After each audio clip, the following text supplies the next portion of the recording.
I'm on my way to Gunbalanya, a place that I've heard so much about, but until now have never had the opportunity to visit. So I'm pretty damn excited to get out there. Some of my great mates work out here as the DEMED Rangers and have been at me for a few years now to come and check out this ridiculously beautiful landscape that they are proud to call home. Much of the countryside is only accessible via chopper, and I'm very lucky to have a couple of the traditional landowners by my side, taking me to places that in some instances have only ever been seen by the locals. Can you feel the waves?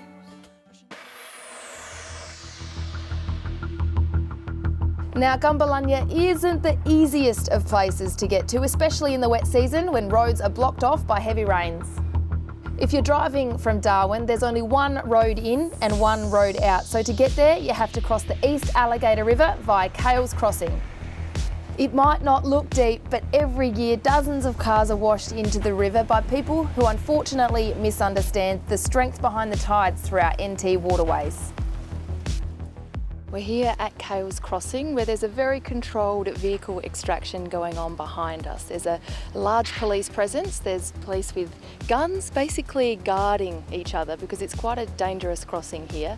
Lots of crocodiles populate these waters. So if one of them does want to play up and cause a little bit of a pain, then the police are here and ready to go should that occur.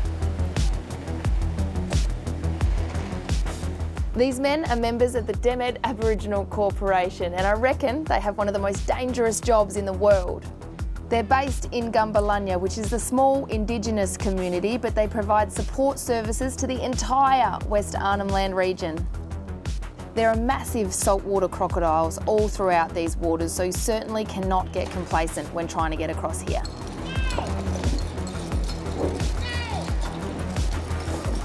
It is pretty incredible to see just how much teamwork it takes to extract a vehicle from the crossing, but people come here from far and wide to check out West Arnhem Land, and they need to cross this stretch of water. So if you don't understand the tides and the currents, you might actually end up in the drink just like these vehicles. So it's pretty important to always be with somebody who understands those things so that you can get across to the other side safely. Well, I don't think a jump start is going to help this old Toyota, so he's off to the scrapyard and the DEMED boys are off to their next job. Depending on what time of the year it is, the rangers are responsible for everything from relocating dangerous animals, collecting croc eggs, and even conducting controlled backburns in the bush. But they also oversee 14 outstations across more than 10,000 square kilometres of land. With a successful vehicle extraction done and dusted, Garby, one of the head rangers out here, takes me to the main township that is Gunbalanya. That ridge goes like that the whole way. And it's just got gorges and cuttings and caves and paintings and... It's stunning, isn't it? It's amazing, mate. This is the most beautiful town in the territory, I think. Hello, darling. Hey.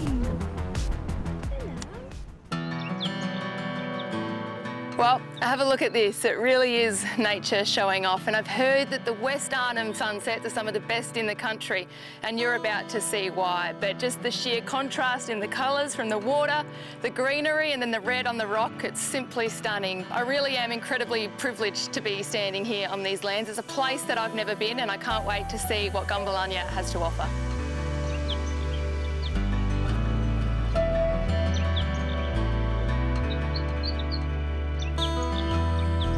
Wow, it's not often that I get lost for words, but this is just incredible.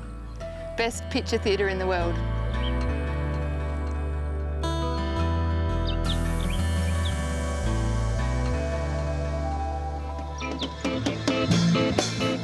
Sean is one of the traditional landowners of the region and has got his band together to put on a little bit of a show to welcome us to their town.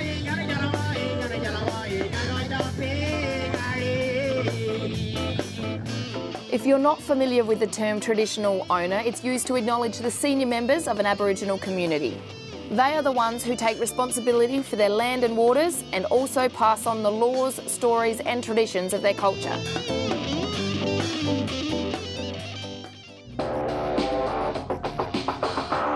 Well, we're up well and truly before the sun this morning, and the DEMED boys are just taking us out with their dogs to have a little bit of a hunt, so Looking forward to seeing what we can find. Feral pigs are found all throughout the top end of the NT, basically wherever their requirements of food, water and shade are met. In the top end, the density of pigs fluctuates seasonally, typically increasing during the wet season as food supplies increase.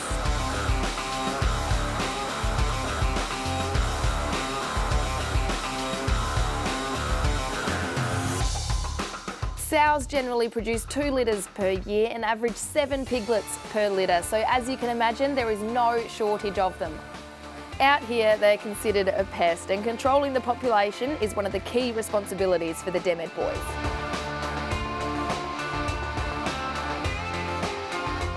There are a few different ways of doing this. Generally, the rangers are in the chopper, but today we're out with the dogs in the ATVs.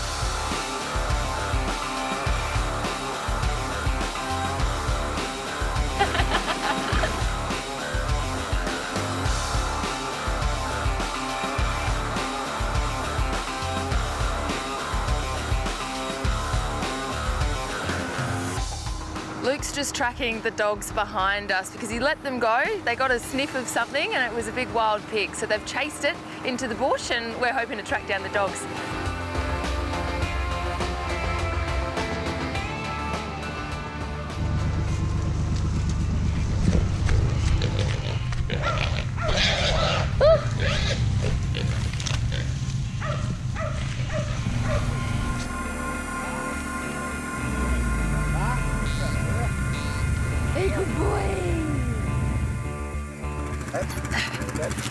Hello. Oh, how did the dogs take down something that big? You did. It's huge. Not bad. It's certainly dead, isn't it? There you go. The dogs have done their job. Got onto a big sow, which is a female pig out here. So going to race this one back into town. It'll be a great feed for the locals. They'll be very happy with the work that we've done this morning.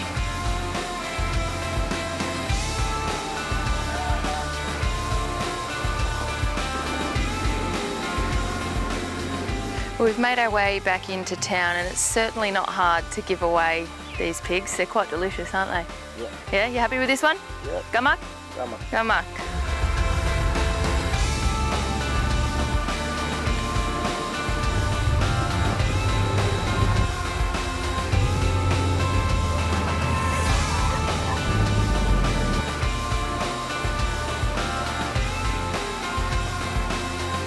Chico's been humbugging the boys for some pig for quite a little while now, so he'll be very happy to deliver this bad boy off. Happy with this one? Well, our work here is done, so I'm going to race home, get changed and spend the afternoon with another traditional landowner for Gabby and Abby's adventures.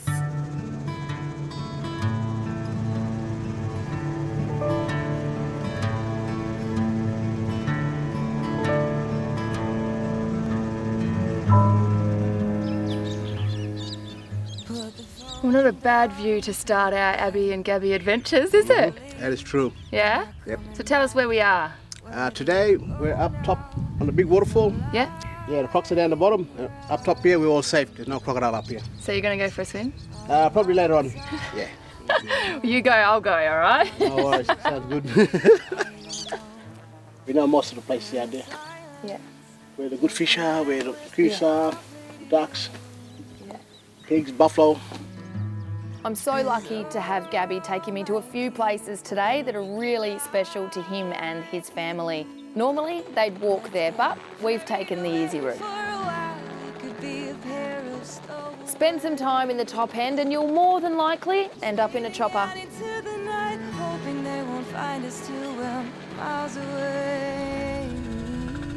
Much of the land is inaccessible by vehicle, and unless you're keen for a hike, choppers are really the only way to go.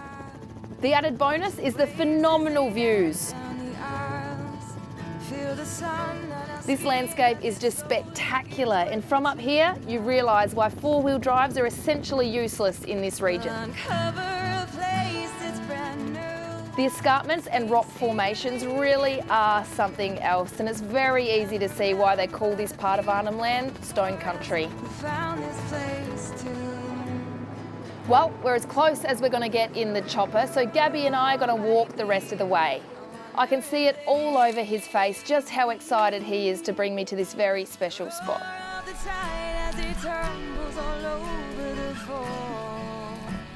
She's a bit of a trek, but it was totally worth it. How'd you get up there so quick? Gabby, when you said you were taking me to a cave, I did not think that it was going to be this big. This is huge. Yeah, sorry, I should have told you that it was... I thought you meant a little cave, you know, we'll pop in there, have a bit of a sit and off we go again. But you could explore for hours in this place. Yeah, no, you can get lost around here, but it's pretty good, yeah. And so there's some artwork behind us? Yeah, all artwork. Rock art? Rock art from, I don't know how old, but old Yeah. stuff, yeah. And your family comes here quite a bit. From when you were a little boy, you come and explore? Yeah, like out and about, come and have a look around countryside, yeah. Yeah. But it's hard yakka walking up the hill. Hard yakka, you reckon? Yeah. Yeah, have a bit of a rest in here? Yeah. Chill out before we head back? Yeah, that's it. But we're all right. We got a helicopter today, so... Yeah. Well, I want to yeah. have a good look around before we head off. Yeah. No, it's good. There is rock art throughout this entire cave, but you can tell from the styles, the traditional art that's been here for thousands and thousands of years, but you'll also come across some more modern day artwork throughout the cave as well.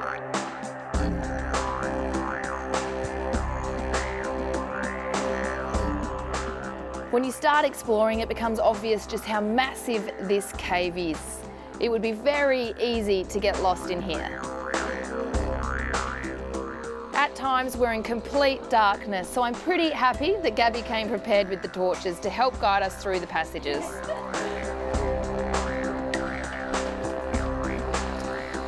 This is unbelievable. This has obviously been here for thousands and thousands of years, and Gabby's just giving me a little bit of a tour of the cave and a little bit of the nightlife as well. We've got some microbats floating around and it's pretty cool to see them.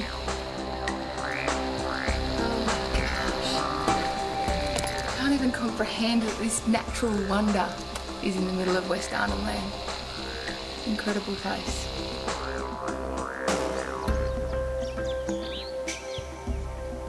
It's a real privilege to have Gabby as my tour guide today. He's a traditional landowner out here at Gunbalanya, and just this country has so much history and pure meaning to his culture. So I really am honoured to have set foot on this country today.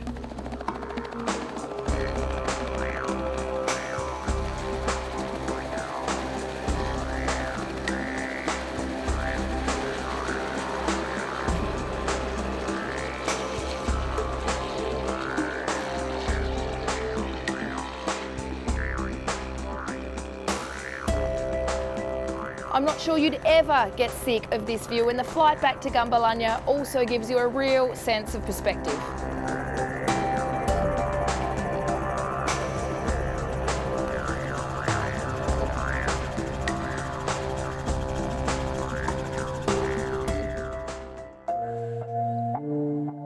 The floodplains are breathtaking and full of life, with hundreds of species of birds inhabiting the sky. We're here during the dry season, so you can imagine just how much water would cover this land during the wet. Adjumala waterfall. It's a beautiful natural wonder. In the wet, it's absolutely overflowing with water and looks sensational from the sky, but a little bit dry during the dry season, but there's still a beautiful puddle just behind us. There's a big saltwater crocodile floating around in there, so we don't want to get too close to the edge. This place is sensational, guys. It is. Isn't it? Just in your backyard? Yep. Yes. But up top there, the crocodile can't get up. Yeah. And it's good clear crystal water up top there. Beautiful. In the wet, water just comes down, just big small. Yeah. Yeah. And it just floods the whole place, and the water makes its way all the way down to the floodplain. Yeah. And it brings the water up near Oenpelli. So it's like an island.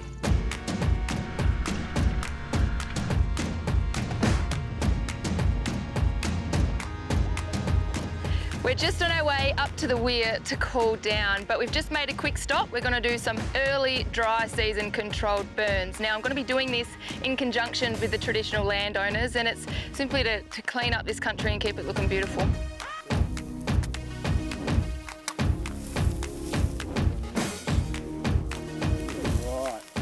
Aboriginal people traditionally used fire for everything, from creating access through thick vegetation to encouraging new growth. In some regions, like Gunbalanya, they've gone back to these traditional ways, conducting controlled burns at the beginning of the dry season. It moves pretty quickly, so you can't stick around for too long. We've made a line straight down the centre of this country, back towards town, still far away enough that it's not going to cause anyone any danger, but it's lit, it's burning, so it's about time that we rolled on. You were saying that when they used to burn, that was when they got their tucker the easiest. Yes. Yeah, come and get it as it's running away. There she goes. I think our work here is just about done. She's certainly warming up. You can see how this fire is very different to what we'd call a bushfire, as it's really quite structured and gentle.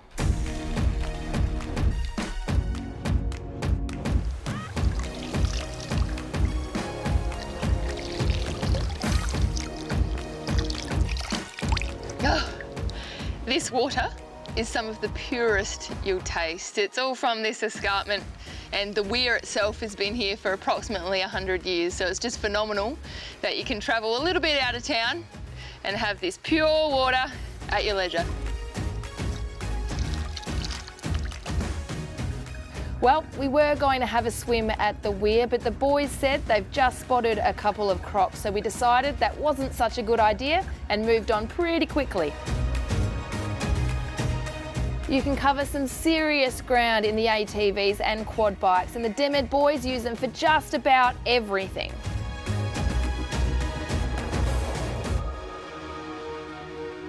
Well, I slept like a log last night, so I'm up early watching the sunrise over the Billabong before Sean takes me up to Inuit Hill.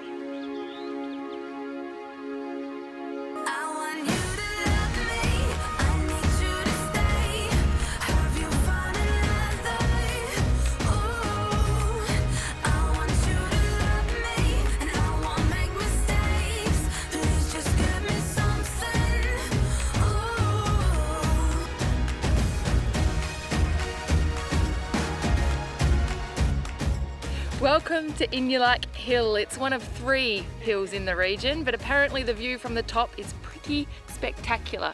So I'm looking forward to getting up there and having a look. So let's go. Inuit Hill is and has always been a really spiritual spot for the local people. It's highly protected by the elders, past and present, and not too many people have the opportunity to see what we are about to see. There are still human remains from Sean's ancestors that have been laid here to rest, so out of respect, Sean asks permission for us to be there. Wow!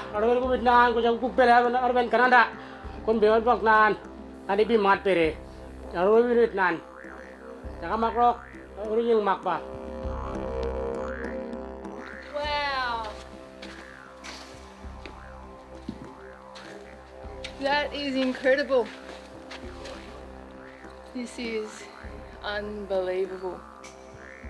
You actually can't even fathom how old some of this rock art would be. How beautiful is this? Yes, it is. Yeah. So what have we got here? So that's the red one. Yeah. That went for service. Yep. You see that more of barramundi, and that turtles, long-necked turtles. Turtles. Yep. It's just 1,000 years old. 1,000 years old. I can't believe how clear it is for something that has been here for so long. Yep. Not many people get the opportunity to see this, do they? Like the old people, they give us knowledge. So pass the step to step. It's passed on to generation. Generation of the kids. Yeah. Yep. Showing the knowledge, everything, Yeah. the cultures, the land, everything, the rock art. It means a lot to your family and your culture, doesn't it? It is. Well, I feel very privileged to be here and having a look. Thank you so much for showing me. There is plenty of evidence that ancestors have lived here, and it is really quite hard not to get emotional. There's actually a divot here where they've ground into the rock and basically using that as their paint pots, which is pretty incredible. And they're all throughout the rock, so you can tell that there was a number of pretty special people in here working on the rock art throughout history. Sean's just explaining that the people on the land obviously saw a big ship come in, and that's back from the Captain Cook era. Yes, we saw the boat, so we're going to paint a coat. So here you are. So I got the other one here, the bad ones, the main spirit man over here. So the spirit man, or Mimi as Sean is describing, used to steal the kids and eat people. So you can actually see within the stomach of Mimi, they've drawn the little kids that he ate. It's an amazing story, isn't it? So Mimi was bad. Yeah, it's a bad one. Bad man. That's what we call Malawa. Malawa. You can see the sky, the star going. Let's see him. So the spirit is still here? He's still here. Yeah, okay. I know it might sound strange and it's really quite hard to even describe, but something changes when you're on that hill and you can actually feel the presence of the spirits around you. Not only is there phenomenal pieces of artwork throughout Inulak Hill, but there's also lots of gorgeous wildlife. And just behind me, we've got some ghost bats. You can see them just hanging out, having a bit of a snooze before they come out tonight. The climb up the hill isn't particularly hard, but you definitely need a good set of hiking shoes and plenty of water to get you through. Just over my shoulder here, we've got Lightning Man. He's a creation figure, and the boys were just telling me that in his elbows and his knees, he had stones. So every time he moved, that's what created the lightning. But there's incredible stories throughout Inulak Hill, and this is just one of them, Lightning Man.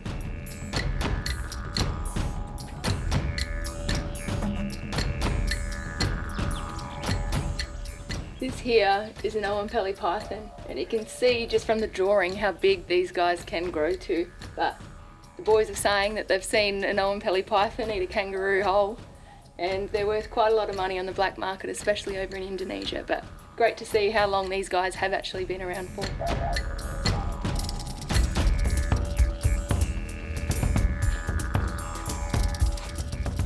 So little goat here, they make the movie back in the 80s, Mick Dundee movie called Dundee. Oh, the Dundee Yes, films. yes. Oh, brilliant. Just walked through a Hollywood movie scene. There you go.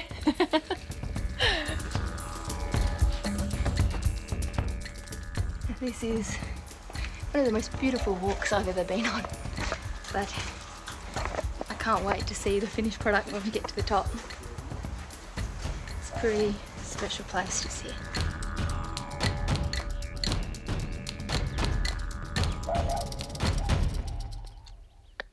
So have a look at this, hey? Inulak Hill is absolutely delivering this morning, and to think that it's only a 15-20 minute walk up and you get this view, it's an absolute must-do here in Gunbalanya. I'm feeling high.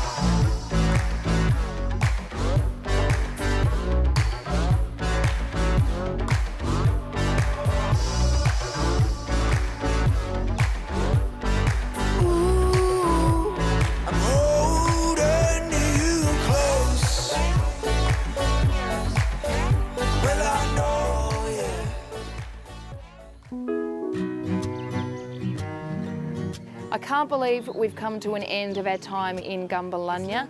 The things I've seen and the sacred places I've experienced have been unforgettable. This is a really special corner of the world. There's a real sense of connection between the people who live here and the land around them. It makes you appreciate that the history of this country is tens of thousands of years old. There are so many stories to hear, and I've only just managed to scratch the surface. Waking up on a river as it takes me down to see where it flows.